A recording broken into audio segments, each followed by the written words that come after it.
ሁለት መረጃዎችን ልንገራችሁ ስለ ቲክቶክ እና እንደዚሁም ደግሞ ስለ ዩቲናስ ነው። ቲክቶከር እና እንግዲህ በነ ጆን ዳንኤል በተከሰሱበት ወንጀል ተከሳ ነበር። እሷም እስር ቤት እንደምትገኝ ይታወቃል።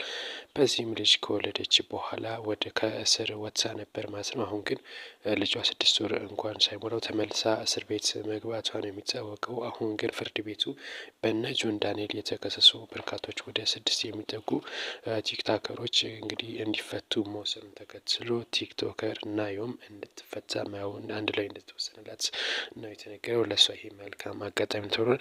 ሌላኛው መረጃችን የሚሆነው ዩቲናስ ናት። ዩቲናስ እንግዲህ እንደሚታወቀው በቲክቶክ አዋርድ ላይ የለበሰችው ልብስ እጅግ ቫይራል ወጥቶ ነበር። እናም ስለ ልብሱ ተጠይቃ ነበረ።